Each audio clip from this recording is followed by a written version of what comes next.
Thank you for tuning in to Watching the World. Today we are so excited because we are kicking off Watching the World Sports. And yes, we're going to cover sports year round, especially on game night. But tonight we are privileged to have the sports analyst with us. His name is Kwazi-Moto. Kwazi, tell us what's happening in the world of sports. I'm from the Bronx, originally New York, born and raised, Sedgwick Avenue, maybe about 15, 20 minutes from Yankee Stadium. So I'm a New Yorker, man. Lived here my whole life. I love it. Diehard Knicks fan. Yeah, man, I'm just happy to be here. I appreciate you giving me this platform. Yes. Yes, sir. Thank you, man. The big question everybody wants to know is how did you become a Knicks fan? Well, growing up, my mom and my dad, they loved the Knicks. Back then, my mother was a diehard Knicks fan in the '90s, and I'm an '80s baby, so I was a young man, and I used to come outside, sneak and watch the Knicks games with Derek Harper and John Starks and Anthony Mason and Patrick Ewing and those wars they fought with whether it was with Reggie Miller and the Chicago Bulls. So, I used to watch these guys growing up, and it was kind of like I had no choice but to be a Knicks fan because that was how it was in my home. Everybody loved the Knicks. So, what happened this year? You were all excited about the big win. What happened? Well, there's a lot to that. Initially, in the first round, they played against the Detroit Pistons, and they played pretty well. They were successful. They beat the Pistons in six. It was a hard fought game, and it led to the second series, which was against the Boston Celtics. That series was very hard fought, and Jason Tatum went down, and it allowed us to really capitalize on that game six victory. But I believe that the way Tom Thibodeau was coaching, the Knicks would have beat Boston anyway. They were just they were playing really hard. Mikal Bridges came up big in a couple of games defensively, and we were outplaying those guys. So the first and the second round, we were able to win those rounds, and then we got into the Indiana Pacers series, which exposed a lot of our flaws. Not only with the makeup of our team, but with the coaching. Obviously, Tom Thibodeau. Some people would call him a very stubborn coach because he plays his starters excruciating minutes, not only in the playoffs but during the regular season. And he doesn't rely too much on his bench. And that became a big issue when we came up against those Pacers because the Pacers are deep. They go about 10 deep. So when our starters were on the bench, the Pacers put their bench in there, and they exposed us in a lot of different ways. Yeah. hmm How deep is the bench for the Knicks? I would say we go about. We definitely play Deuce McBride. We also play. Um, Josh Hart came off the bench as well in the playoffs, which was a big change. So Deuce McBride, Josh Hart, those guys contributed. And for the most part, I would say those are the players that had a significant impact in the playoffs for us. So maybe two players other than our starting five that made some serious contributions. Uh, but Tom Thibodeau started to realize, especially in that Indiana Pacers series, that he needed to play more of the bench. So he brought in Shamit, which is actually a very solid player. A little undersized at the two guard position, but he can knock down some threes. He plays hard. He plays defensively. Um, so he brought in Shamit and he brought in Wright, which was a guard that came off the bench. He's good defensively as well. So he started to play more of the bench, and it had success in a lot of different ways. And it also gave the starters like Jaylen Brunson some rest because he much needed it. I mean, the game is played in spurts, obviously. So Indiana Pacers made runs, the Knicks made runs, but ultimately we did not win the series. And I think it was because the Pacers were deeper, and maybe if Tom Thibodeau would have played some of his bench players more in the regular season and during the earlier rounds of the playoffs, it would have led to them being more confident so they could have had a better impact on the series. It's possible. But we can't go back in the past. The only thing we can do is talk about what actually happened. One more thing I forgot to say. In my opinion, if the Knicks didn't blow game one, in which they had, I believe, a 14 or 15-point lead with under 3 minutes to go, if they didn't blow game one, I think it would have put us in a better position to at least take it to game seven. And game seven would have been in the Garden, and I believe the Knicks would have been able to pull that series out. But the Pacers, I believe, are the better team. When you guys are down to the wire, who's the player that you like to see play the most? Well, ultimately, Big Body Brunson, man. Big Body Brunson, Jaylen Brunson. He is the Knicks' heart and soul. He is relentless. He has excellent footwork. He is clutch, as you've seen in that Detroit series with him, crossing over Thompson and hitting that game-winning three-point shot to put us in the lead. And that was a go-ahead bucket for us to make it to the second round. But Brunson it starts and ends with Jaylen Brunson.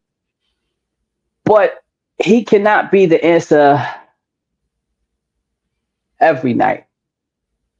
Mainly because it puts too much of a burden on him. There has to be another threat.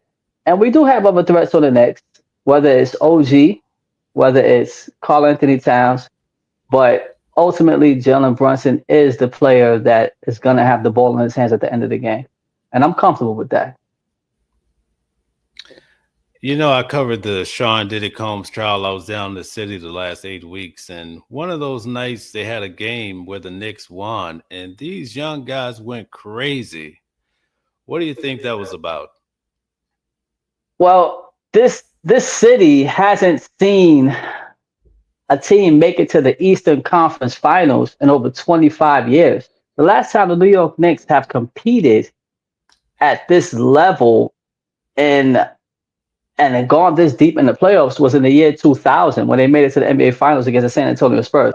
They wound up losing to Tim Duncan and Tony Parker and those guys down in San Antonio, which was the beginning of their legacy. But this city has been waiting for a champion on the basketball side of things for so long. So when we see our Knicks with this much heart playing this hard, defensively and offensively, it just it inspires New Yorkers to come outside and celebrate and to just be passionate, because we are very passionate in New York. As we know, this is one of the toughest cities to perform in, whether it's hockey, baseball, or basketball. And the fans are very tough. They're knowledgeable, and they're very passionate about their New York Knicks. So you've seen that being expressed as the playoffs went on and they went deeper into the playoffs.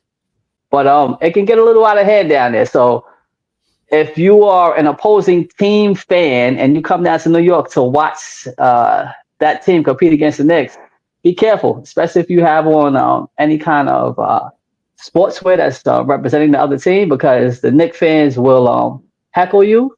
They will get in your face. They will let you know that you're not wanted or accepted here. And they pretty much want to kick you out of town.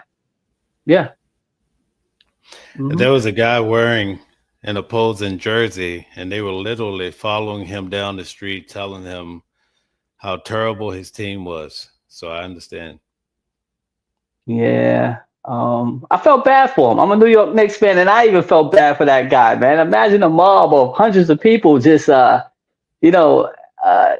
verbally torturing you about your team and chasing you. And I think they threw trash on him, if I'm correct.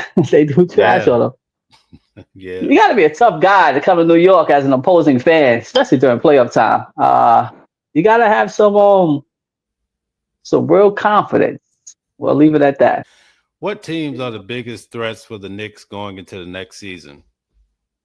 Well, ultimately, I believe the Knicks have put themselves in a position to still be one of the best teams in the Eastern Conference, and that's because we are healthy.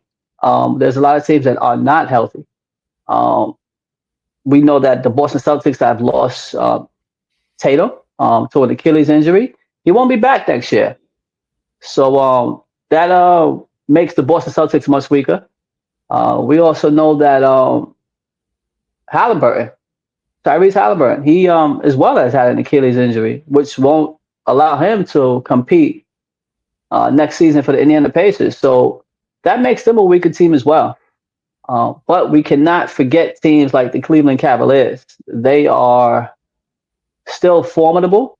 They still had the best record in the Eastern Conference last year. They still have Donovan Mitchell, which is a fellow New Yorker, by the way. You know, even though he doesn't play for us, I have a lot of respect for the level that he competes at, and he's Panamanian as well. You know, his family has some Panamanian roots. So, you know, I'm Panamanian as well. So, you know, but the Cleveland Cavaliers are very formidable. They will give the Knicks a battle. Detroit, which is the team we beat in the first round, they are still a pretty decent team as well. And I know for a fact that their coaching staff is going to make some changes to make them compete at a harder level. And plus, they also got some playoff experience last year competing against the Knicks. So we have the Cleveland Cavaliers, the Detroit Pistons, and a sleeper team that, well, I don't think they're a sleeper team, but I know for a fact they're still going to compete very, very well is the Orlando Magic with that guy, Bio, if that's how you pronounce his name correctly. He's a pretty solid player as well. Another team we can't forget about is the Atlanta Hawks with Trae Young. Trae Young is an excellent player, and their coaching staff is bringing in some talent there to compete as well. Milwaukee's always pretty good with Giannis as well, but you know Damian Lillard has been his contract has been bought out, so they lose that star power at the point guard position with years of experience, and he's also a clutch player, so that makes them a little weaker as well. So I think Detroit, Orlando, Atlanta, and Detroit, Orlando, Atlanta, and Cleveland. Those will be the four teams that will give the Knicks a run for their money. But I still think the Knicks can beat all of those teams, you know, with our current roster. We've also made a lot of changes as well. You know, we got Jordan Clarkson as well as Yamalisi. I think that's how you pronounce his name. Which is the guy from the Philadelphia 76ers. He's a forward that stretches the floor. He plays really physical. And Clarkson, we know he can bring some star power off the bench as far as his scoring. He's a really good guard. He can take some of the pressure off of the Knicks starting five when he goes to the bench. Overall, the Knicks are still one of the best teams in the Eastern Conference, even if they lost Tom Thibodeau.